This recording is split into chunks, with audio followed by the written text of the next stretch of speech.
holiday. We would have with us today from my far right, Dr. Howard Zucker, Health Commissioner of the State of New York, Beth Garvey, Special Counsel to me, Melissa DeRosa, Secretary to the Governor, and happy birthday to Melissa DeRosa. How do you celebrate a birthday when you're in state service? You do a briefing, just for a change. To my left, Robert Mahika, Budget Director of the State of New York, and Gareth Rhodes. Let's go through some facts, and then I'm going to outline a strategy that we are going to begin deploying, which we have been deploying, but I haven't articulated yet. Today is day 113. Statewide infection rate. Okay, we've been doing a lot more testing and a lot of targeted testing, so I want to make sure you understand all the data. When you look across the state, Western New York, 1.3%. That's not great, but that is better than it has some days, but we still have a caution flag in Western New York. Finger Lakes, 0.9%, North Country, 0.2%, Capital Region, 0.9%, Long Island, 1.2%, New York City, 1.3%. But the findings are really within those numbers, okay? Hudson Valley, 2%. We do more testing than any state in the nation, more testing than any country on the globe per capita. Why do we do that? Because when you have that level of data, you can really identify what's going on geographically across the state. That's why we do all the testing. And you can identify hotspots very quickly. And then you can target those hotspots. We have seen hotspots before. If you remember, we had some factories upstate that had clusters. We've had certain gatherings that developed a cluster. But this is probably the largest cluster that we have addressed before. And the clusters are Brooklyn, Orange, Rockland. And that's where we're seeing clusters. The activity in the cluster is very different than what's going on in the rest of the state. So if you look at the top 20 zip codes, and to put zip codes in context, there are 1,740 zip codes in the state of New York, okay? So when you're talking about 20 zip codes, you're talking about 20 out of 1,740 zip codes. So you're talking about very targeted areas. But we have zip codes where you have 18% positivity, 10% positivity, 8% positivity, 7% positivity. Orange, Rockland, Kings, couple in Queens, and then you go back to Kings, basically. So you see a much different story happening in these clusters. That's actually good news in some ways, because you have effectively identified the genesis of the potential growth of the virus. You now, once you have this information, aggressively target these clusters, okay? These are embers that are starting to catch fire in dry grass. Send all the firefighting equipment and personnel to those embers and stamp out the embers right away. That's what this data does. Local governments we've shared all this data with the local governments. They are the first line of defense. They must respond. They have been very uneven across the state, as you know, and I've expressed my frustration with candor as the moment requires. They have to respond, and they have to respond directly. We've also asked public schools. We've also asked private schools in the area. We've made rapid testing equipment available to them. Rapid test does a test in 15 minutes. So you can find a student, a teacher who's infected, get them out of the school right away, and the rapid tests allow you to do a number quickly. We've also made them available to local governments. Attack these clusters. That's what it is, attacking the clusters. Testing and compliance, testing and compliance. And the discipline and the capacity and the competence to do it. Government these days has to be competent.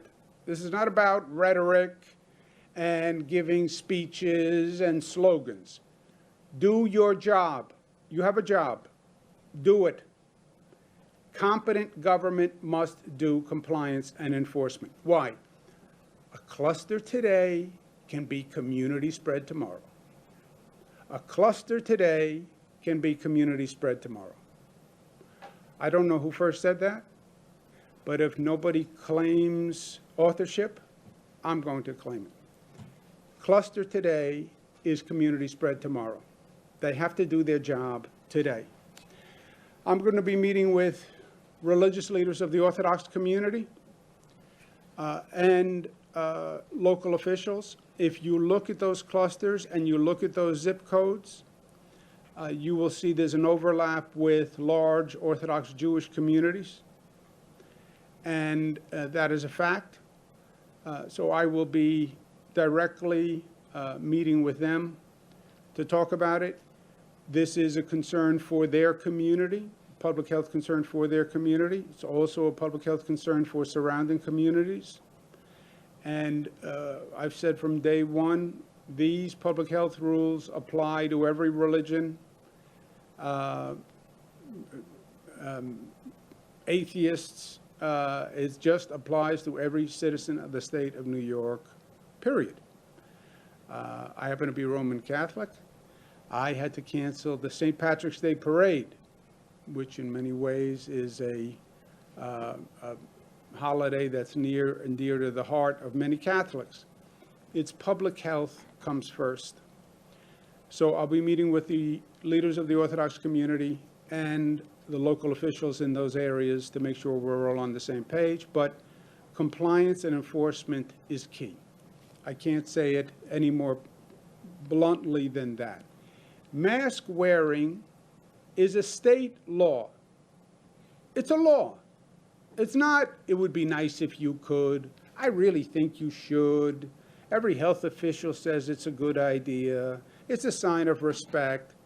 It's also a law, okay? So, yes, health officials say it. Yes, it's a sign of respect. Yes, it's good citizenship. It's also a law. I don't care what your political opinion is at one point. I don't care what your religious opinion is. Mask wearing is a law. Well, I'm politically opposed to masks. I'm religiously opposed to masks. I'm ideologically opposed to masks. I'm opposed to masks because they're a bad fashion statement. I don't care. It's a law. And the local governments are supposed to be enforcing the law. And they haven't been, many of them. And then we're shocked that there's a cluster. Don't be shocked. This is a very clear period of time. Your actions determine your consequences. That's it. You enforce the mask ordinance, you'll have a lower infection rate. You don't enforce the mask ordinance, you will have a higher infection rate. Those are the facts. We know the facts. Compliance and enforcement is key. Now, we have targeted many more tests and testing resources into those clusters. As I said, this is a firefighting drill for us. So we have really two sets of numbers in some ways today. We have the overall normal testing numbers, and then we have this effort that's been in these clusters where we have done a disproportionate accelerated testing schedule, right? The 20 hotspot zip codes, if you average the 20, they're at 5%. As you saw, some of them were up to 18%. But if you average all 20, they're about 5%. That is 5 times the normal state rate. Okay? That's why they're hotspot clusters. Statewide positivity is about 1.1. And those hotspots are 5 times what the statewide positivity is. If you take all those tests from those hotspots, which again are disproportionate because we poured so many tests into those hotspots, and add them into the overall state number, then we would be at 1.3 with that oversample. But we're at 1.1. 1.1 is 1% is basically the lowest infection rate in the nation, right? And where do you want to be as a state? Ideally, you want to be the lowest infection rate in the nation. That's 1%. These hotspots are 5 times that number. Number of deaths are 2. They're in our thoughts and prayers. Number of hospitalizations, 571. ICUs, 147. Intubation, 61. New York City. I understand there's a high level of anxiety in New York City. COVID has been very disruptive on almost every level in New York City.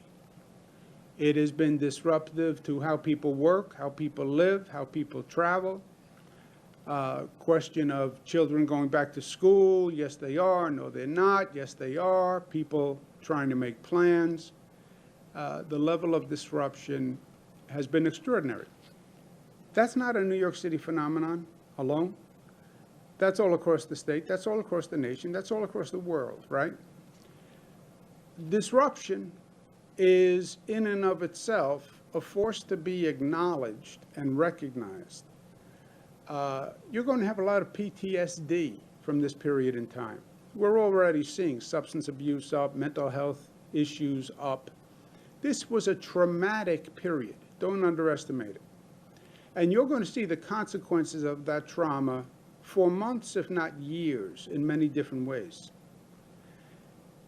So acknowledge that. The disruption causes anxiety. Yes. Many people in New York City are anxious. Yes. I talk to them all day long. I'm a Queens boy. That's my orientation. Born and bred. Not an import to the state. We love the imports. Come, move to New York, move to New York. But I'm the original species. I get it. I get the anxiety. But we have to keep it in focus, and we have to address it. And remember, at the end of the day, we are New Yorkers. We've gone through difficult times before. We've gone through 9/11. You can knock us down, but we get up, we dust ourselves off, and we come back stronger than ever. That is the definition of being a New Yorker. That is the culture of this place. This is a difficult place. It's a difficult place to make it here. The competition is intense. The energy is intense. But have we gone through tough times? Sure. And we come back better again and again and again. And we will again. In the meantime, what's the treatment for anxiety? What pill can I take? I can't distribute pills. I tried. The health commissioner stopped me. I was going to issue, that's a joke. But he would stop me if I went to do it. Here's my treatment for anxiety. Facts, not rumors, not hearsay, not anecdotes, logic and action. Facts, logical facts, correct facts, and action. This is about doing things, accomplishing, doing things that are responsive to the problems you have identified. This is no time for incompetence. It's no time for apathy. It's no time for indecision. It is a time for action. COVID is real. You don't do the testing, you don't do the compliance, you don't have the hospital beds, more people die. That's the reality of the situation. You make a mistake on testing, you open schools and you're not ready, people get sick. That's the reality that causes me anxiety. It should. It should.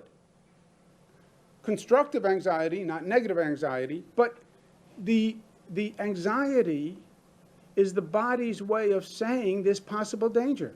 By the way, there's possible danger. And there has been disruption. But deal with it factually, deal with it logically, take action. People have seen the New York State government acting all through this. Every day I said, here's the problem. Deep breath. Problem can give you anxiety, but here's the solution. And this is what we're going to do. And the action actually alleviates the anxiety because people know intelligent action is being taken, and that makes them calmer. When they are calmer and they have confidence, then they actually start to think more logically. All right? We're announcing a New York City Stabilization and Recovery Program. Stabilization and recovery. Stabilization means all this disruption, all this tumult, first stabilize the situation, and then let's talk about long-term recovery. On the stabilization, let's talk about schools. Many, many New York City school parents are anxious. The principals' union came out, increased the anxiety, because the principals' union said the schools aren't ready to reopen. That increased parents' anxiety. Why? Because they're principals, right? When you get called to the principal's office, that was real. When the principal's office calls a parent, I have to talk to you about Johnny, that's real. They are principals. I respect their opinion. I respect the statement from the union. I knew and I know that they did not do that easily or cavalierly. I take their opinion very strongly. At the same time, you have Michael Mulgrew and the teachers' union saying the schools are safe to reopen. Why would the teachers' union be saying the schools are safe? Why would Michael Mulgrew want to endanger his teachers if the schools were unsafe? You have the mayor saying the schools are safe. Who's right? Who's wrong? Who knows? Who knows? New York City did a plan. They say we will do X number of tests, and we will do this cohorting. We have these policies in place.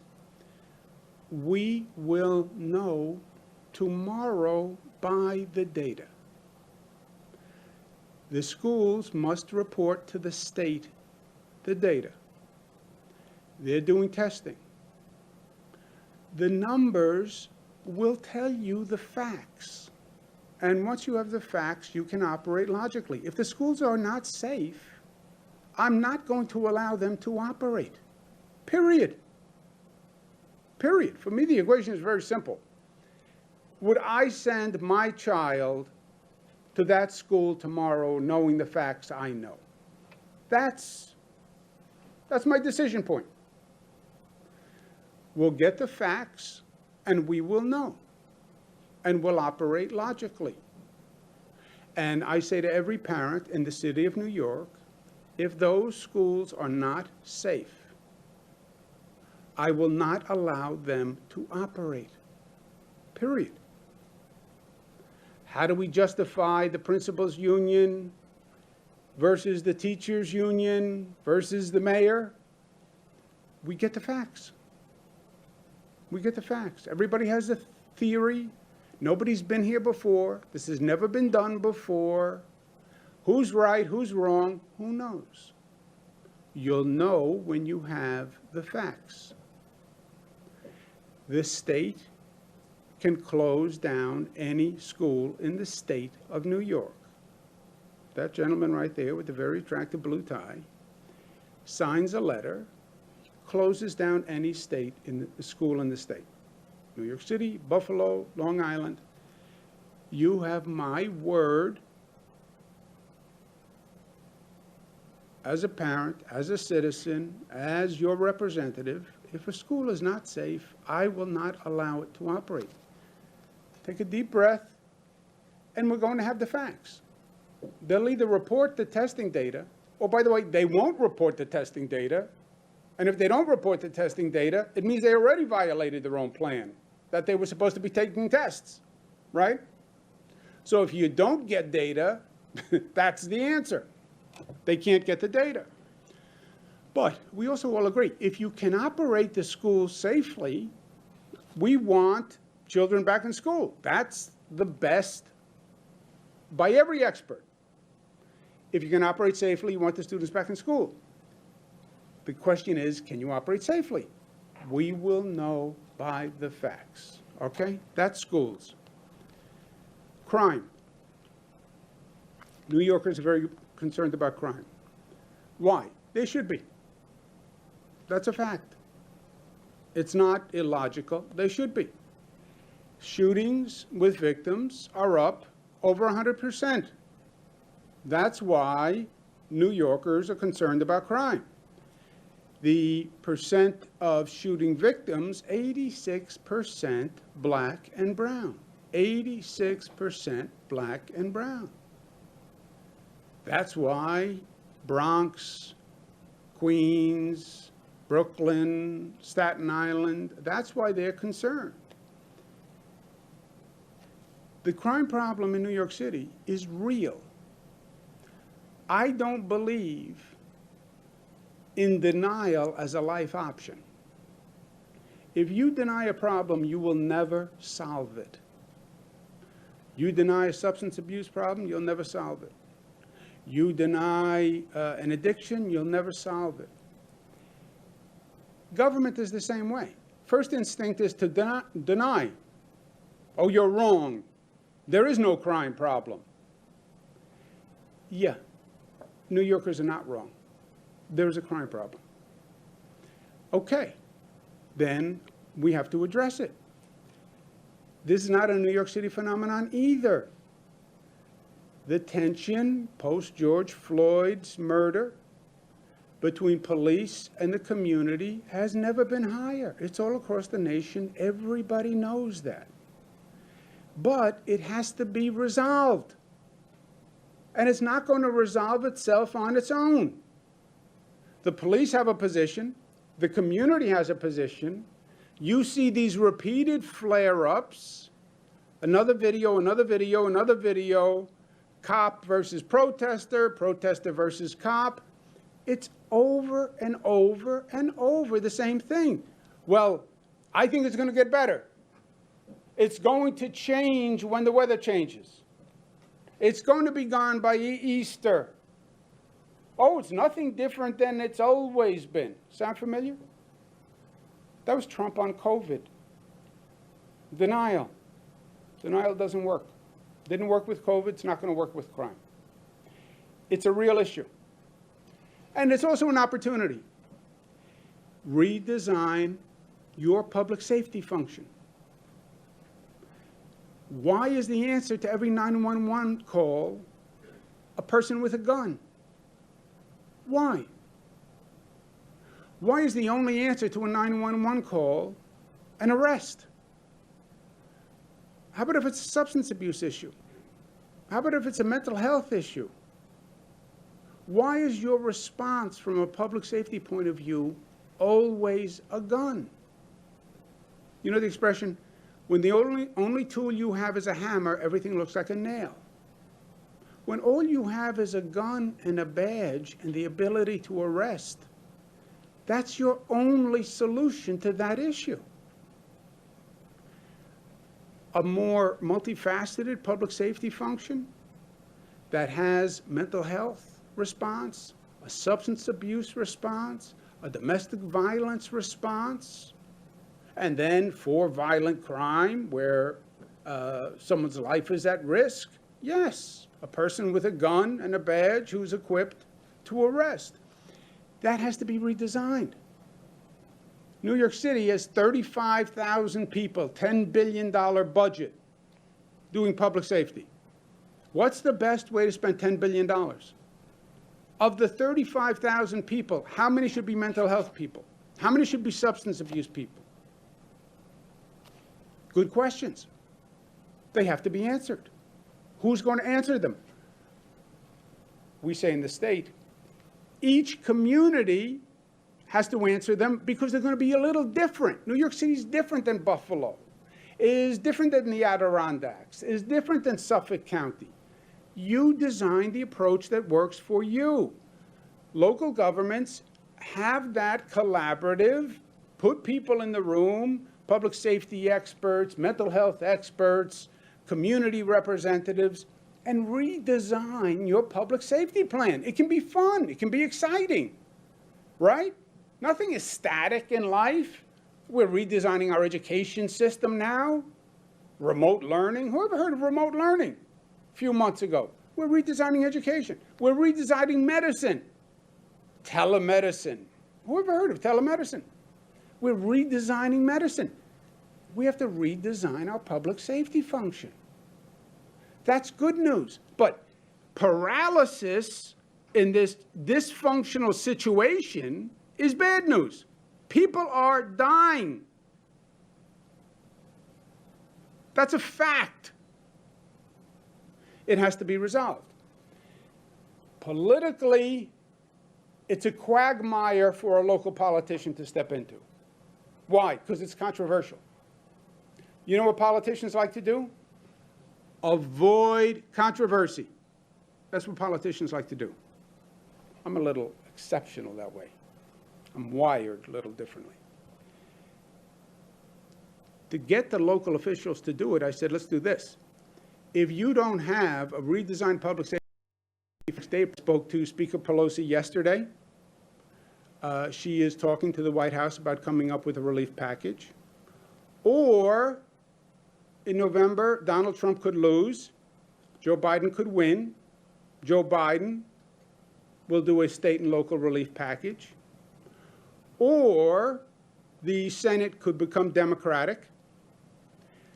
Senator Schumer become the Senate leader. He will do a state and local package. He will make sure New York is covered in the state and local package. Why? Because he's a great senator.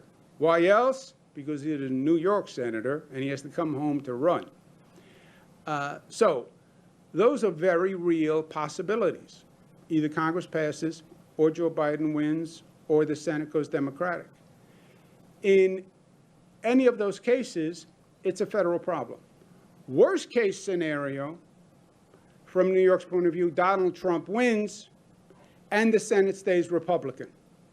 Then what happens?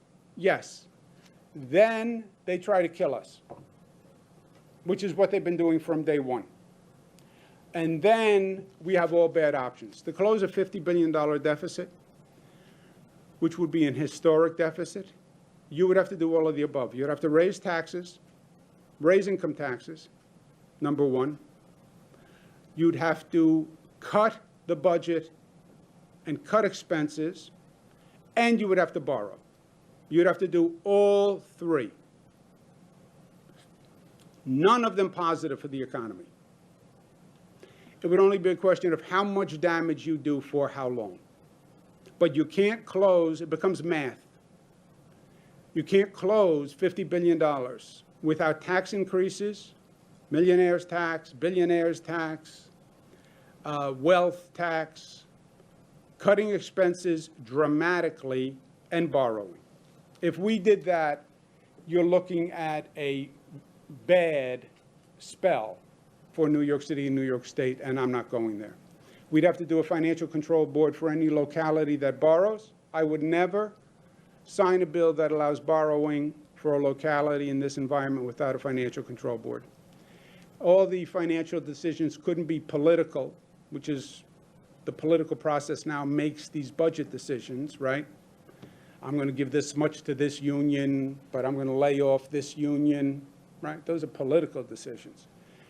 These would have to be financial decisions, and they'd have to be done by a financial control board. But I'm not picking up the check because I don't assume or accept any liability. It's all Washington. And if Trump wins again and the Senate Republican wins, yes, we have a terrible economic forecast. Cleanliness, I'm getting a lot of complaints in New York City about the cleanliness of the city, the garbage piling up that adds to schools, crime, economy, and now garbage piling up, literally people saying there's a odoriferous environment because of the garbage piling up. I don't know what's going on in New York City. If they can't do it, I have offered to send in the National Guard to come help pick up the garbage. State can bring in trucks, personnel, and clean up the city. I think that would be important. This is a public health pandemic. Cleanliness matters. You know, we made millions of gallons of hand sanitizer, right? Cleanliness matters. So if the New York City Department of Sanitation and Resources can't do it for one reason or another, I can deploy the National Guard. We'll come in. I understand there's a higher level because people are staying at home. But in this environment, we don't need people complaining about cleanliness of the city. On the issue of homeless, it's getting cold. There are homeless encampments. There are homeless people living on sidewalks, living under scaffolding. There's no reason for it. We're better than that. I've worked on the homeless issue since I've been in my 20s, on every level. Ran a not-for-profit, managed it in the federal government, did a plan for the nation in the federal government. Homeless people should be offered safe shelters with services. Many of the cities in the states closed their shelters during COVID. It's time to reopen those shelters. You can open schools, you can open bars, you can open restaurants, you can open gyms, you can open flexible art studios, you can open a shelter. You have to open it with precautions, but open the shelter. Get homeless people off the street, keep them safe, get them a test, get them treatment. This is eminently doable, should be doable, should have been done a long time ago. Remember, we had homeless on subways for years, remember? And we had the same circular conversation. Never made sense to let people sleep on the subways, put themselves in danger. What kind of society says, oh yes, I respect you. You can sleep on the subway all night. That's not respect. We fixed that problem, and we can fix this problem. Homelessness is now a public health concern. If there's a homeless person on the corner who's sick with COVID and people are walking past that person, now it's the public health concern for that homeless person and also for all New Yorkers who are walking past that person. So there's no reason for it. Reopen the shelters. There are 680 shelters across New York State. New York City, there are 130 shelters for adults. 32% are empty, 27 at less than full capacity. We're putting out guidance on how to operate a self-shelter, but you know, it's common sense. We've done this on a number of facilities now, and we know how to do it. On the long-term recovery, I'm focused first on the stabilization of New York, the long-term recovery. We have to find out how many of these changes we're seeing, how many of these disruptive patterns are permanent. You have people working from home, people who don't want to go into the office, people who are living in other places. Is that short-term or is that long-term? When do they come back? Or have they just readjusted their lifestyle so they're saying, I'm not going back to the office 5 times a week, and I'm not having my employees come back. I like it better. I can give up the office space, they work from home, or some hybrid. We don't know. We have to assess that, and I also think there are some factors that will still be calibrated in that equation. And one of them is when you get a vaccine. If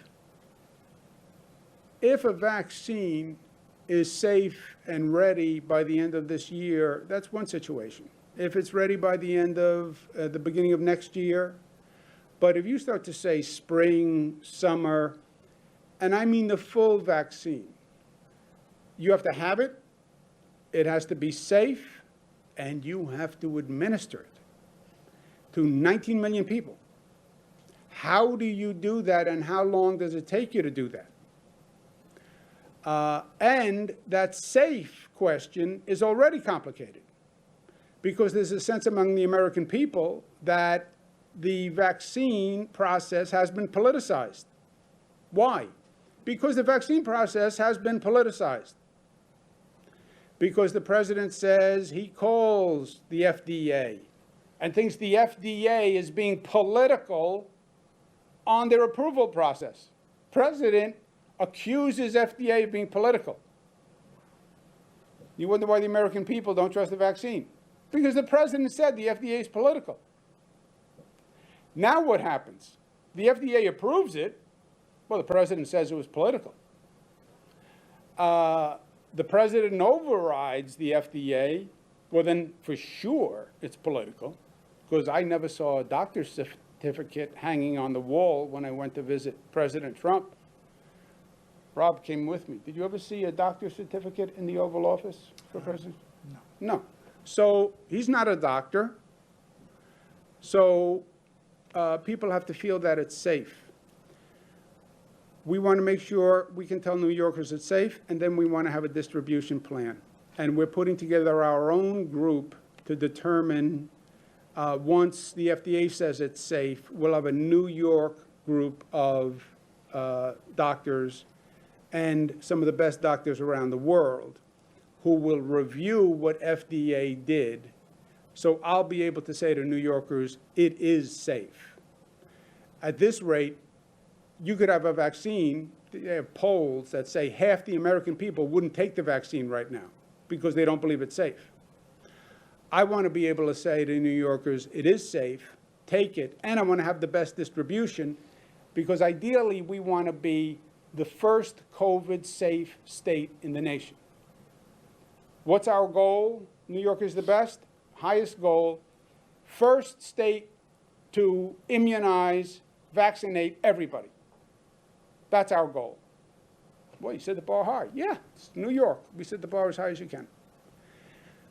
This is the group that's going to review a vaccine once the FDA says it's safe. If this group reviews the FDA data and protocols and efficacy, and if they say it's safe, I will say to the people of New York, it's safe. We're going to administer it. We should take it. Again, we want to have the best vaccination program in the nation, be the first COVID-free state. Think of all the lives you'll save if you're the first COVID-free state, and think of the business opportunities if you're the first COVID-free state. I said this last week, and President Trump tweeted, New York is now going to be the last on the list to receive the vaccination. You know what that is? It's called a threat. That's called a threat. If you have your own state review, I'm not giving you the vaccine. That's what he's saying. It's a threat. It's also unethical. It's also illegal. He can't use government power to stop distribution of a vaccine to New Yorkers because he is personally upset. But that's what he said. And what I say is, don't threaten New York. It doesn't work. I know you're mad at us. I know we rejected you. I know you feel that you are a subject of scorn and a joke in New York when you were here. I know the tabloids mocked you. I know the people in this state overwhelmingly voted against you. But be bigger, be better. Remember the oath you took. And try not to threaten, and try not to do anything criminal. That's my advice. But the threats don't work. We know how to handle bullies in New York. We've come across our lot because we are New York tough, smart, united, disciplined, and loving. Questions? Regarding the reopening, we have these clusters in these specific neighborhoods. As of tomorrow, you want to go with indoor dining as well. Is there any potential delaying that, not only specifically in these neighborhoods where the clusters are, but additional shutdowns there, and by extension the rest of the city? Is the rest of the city not ready for indoor dining, given that we're seeing this uptick? We have, at this point, it's a cluster problem. A cluster problem is caused by lack of compliance. That's how the cluster problem starts, from lack of compliance. Why was there a lack of compliance? Because the local government failed to do its compliance job. Oh, those are harsh words. Yeah. Well, it's a harsh situation that was created. People get sick, people die. And you sat right there, and I said 150 times, local governments are not doing compliance. On the bars, restaurants, we sent in the state police. I said, I don't have a state police to do all the compliance statewide. That's how the cluster happened. And let's be honest, there were pictures of people violating compliance and not wearing masks. We all saw them. They all circulated. Lack of compliance, now you have a cluster. If you do not now control and attack the cluster, you have community spread. We're not there yet. That's why I want people to wake up and attack the cluster. Compliance first. I don't believe we're at the point of rolling back anything. If the local governments do not do the compliance and attack the clusters, you will be there in the short-term future. Because once you're up to 18%, 20% positive, just think of the exponential equation of that spread as we sit here, right? The day before, we had infection rates up to 30% in some of these clusters. 1 out of 3 people is infected.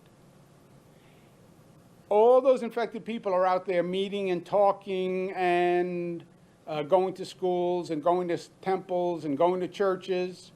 The numbers balloon. So now there's a real issue to deal with. But we're not there yet on closing.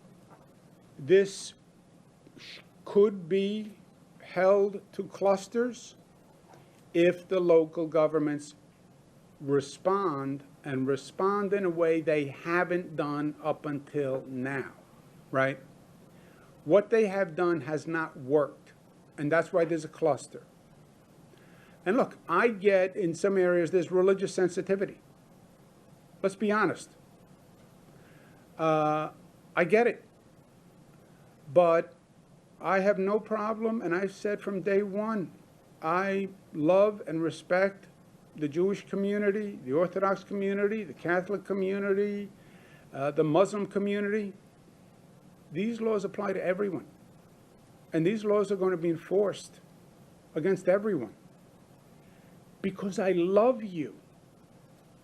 Because I love you. That's why I'm enforcing these laws. Because I love you. When we see the infection rate at 20% in some zip codes, that means people are going to die. And because I love you, I want to protect you. And when I didn't do my compliance, that wasn't loving. That wasn't loving. It was weak, it was scared, but it wasn't loving. Governor, you said you're meeting with Orthodox leaders. Is that meeting in person? Are you going to Brooklyn or Rockland County, or are you doing this virtually? I'm doing it virtually because I want to do the entire community. You know, you have Orthodox leaders all across the state, but the concentration we're talking about, Orange, Rockland, Nassau community, and Brooklyn is the predominant communities. And we're going to do it virtually. And you're doing that today. What do you plan on As doing? soon as we can set it up, either this afternoon or tomorrow. But it's a big community. We're just coming off the holiday, starting another holiday. So as soon as they can get the full community, whether it's today or tomorrow morning, I don't know yet. They were setting it up as I came in. Governor, on these new vaccine task forces. Hold on 1 second, Zach. Go ahead. Governor Cuomo, earlier today, Mayor Bill de Blasio said he was considering restricting gatherings and closing down businesses in those impacted areas. Does your office understand that he has the power to limit movement in that kind of a way, or do you need to authorize it? And also, could you clarify what you mean by school closings? The mayor is saying 3%, but I think that just applies to public schools. Is the state still following the 9% regional threshold for school closings? Yeah. The law is the law, and the law is clear. The state has statewide jurisdiction for any public health COVID-related matter, period. State can close schools, state can close businesses, state can open restaurants, close restaurants, etc. The way it works is you have local government, you have state government, and you have federal government. Local governments are under the state. I'm under the federal government, so I have it worst because Donald Trump gets to tell me what to do, which can be incredibly infuriating on a daily basis. And I have a high tolerance for pain, and it can still be incredibly infuriating. So we have legal authority. This city, no city can take actions that supersede our jurisdiction. And they would need our authority or permission to take those actions. That's the first part of the question. So you just talked about compliance. You want the city government to enforce these issues, but you have to approve it if they want No. to. Enforce the current laws. The current law was everybody has to wear a mask.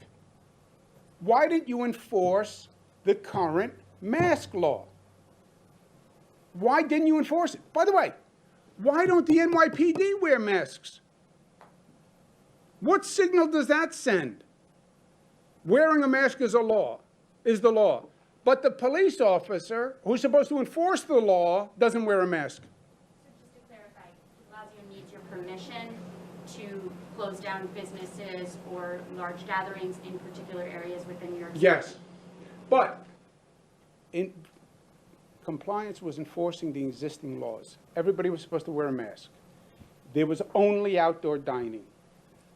Bars were only takeout alcohol, not convenings. Religious ceremonies have a cap of participants. What's the current number on the cap of participants? 50? For religious gatherings, 50, yeah. 50. You have religious gatherings, you can't have more than 50 people. Look at the pictures of religious gatherings with hundreds. How did it happen? How did it happen? Well, we need more new laws. More new laws? If you're not going to enforce the laws, then creating more of them is not going to help. If you did enforce the current laws, no more than 50 in a religious gathering, everybody wears a mask, the bar laws, the restaurant laws, you will control the infection rate. You know how you know?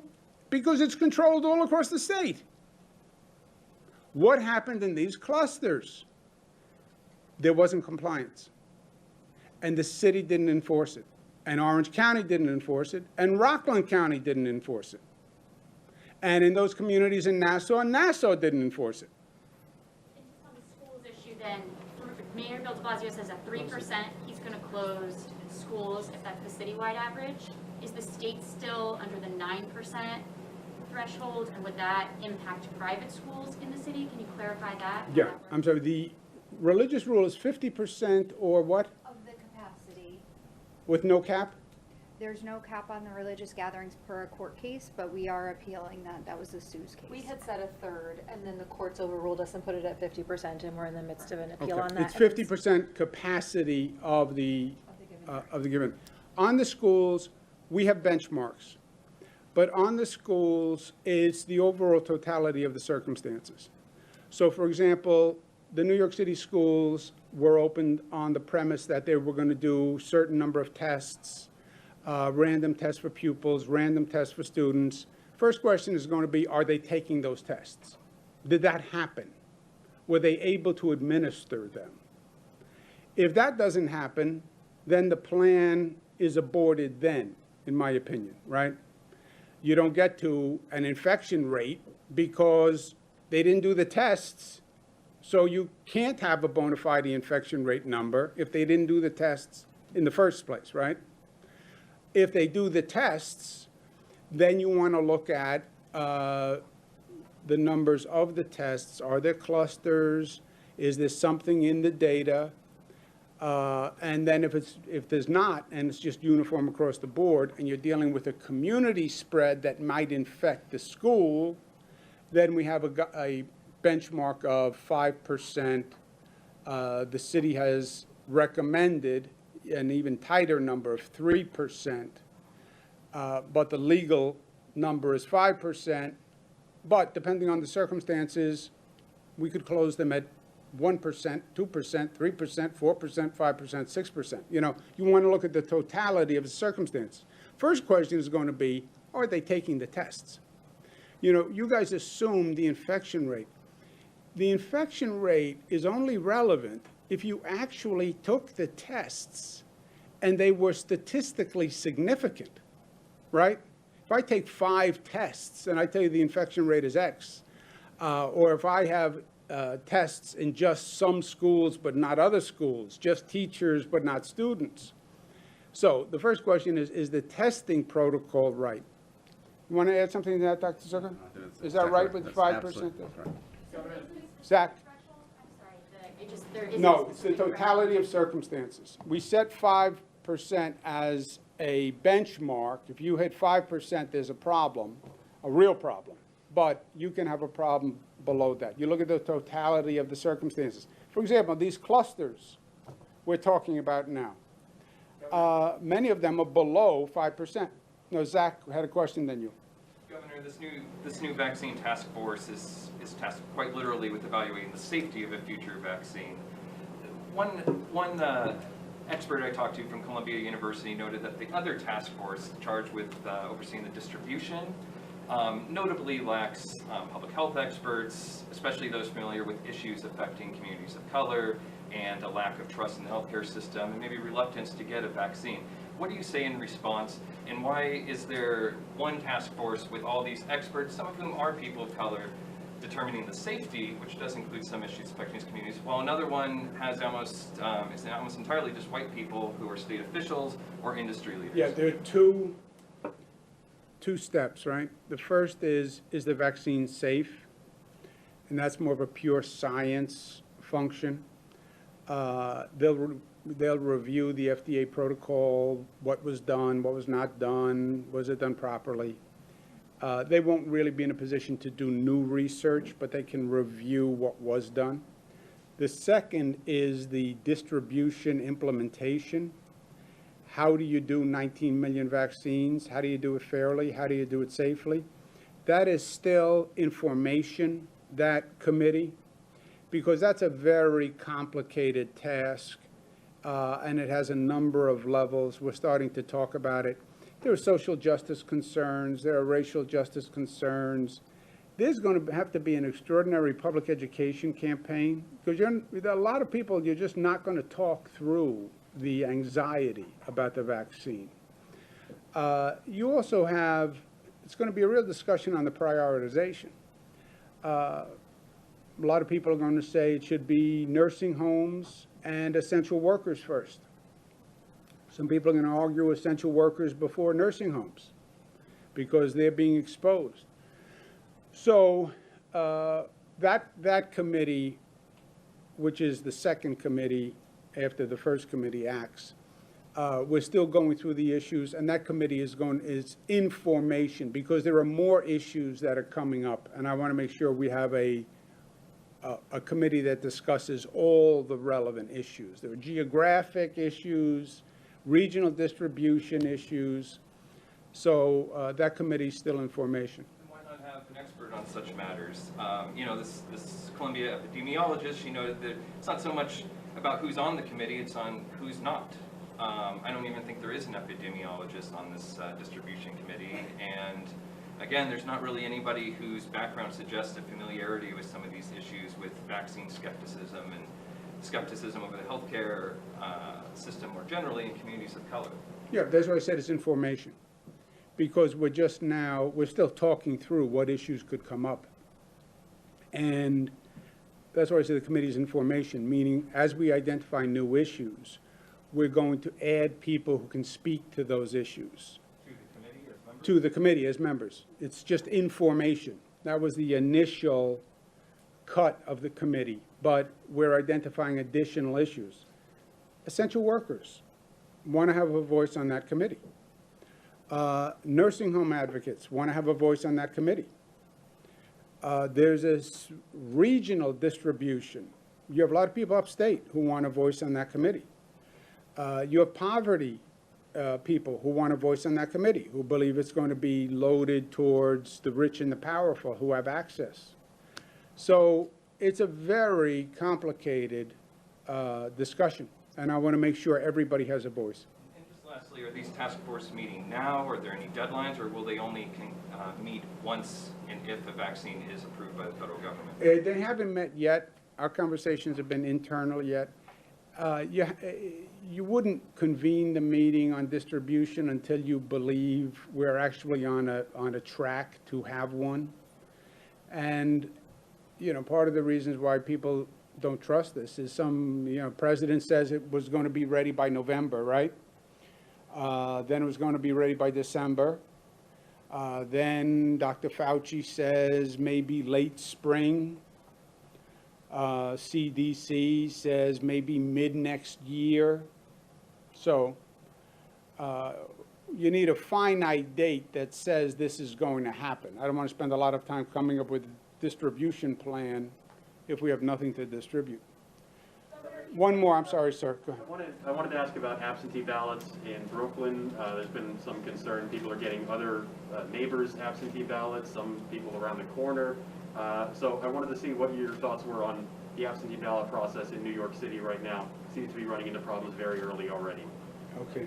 I don't have any specific knowledge about that, but I bet you one of these smart people knows something about absentee ballots in Brooklyn. So obviously, we saw the same news as everyone else as it was breaking last night on social media, and to say that we're troubled by this is the understatement of the year.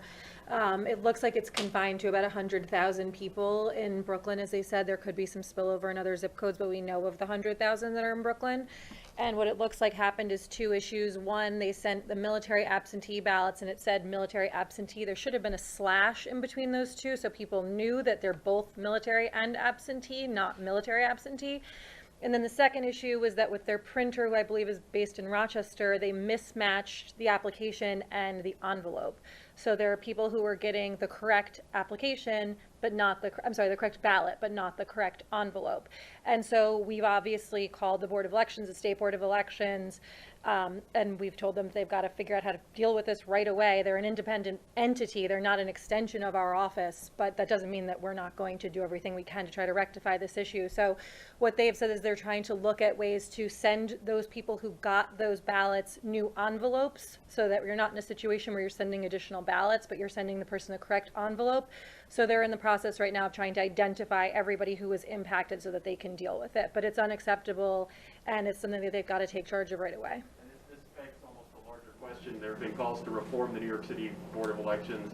They say they only answer to the state. The city council can't really do anything about them. And others have called it a patronage mill. So there have been these longstanding questions about the Board of Elections and who's in it, who's in charge. What can be done to see that this stops happening every time? You would need a state law to change the New York City Board of Elections. Correct.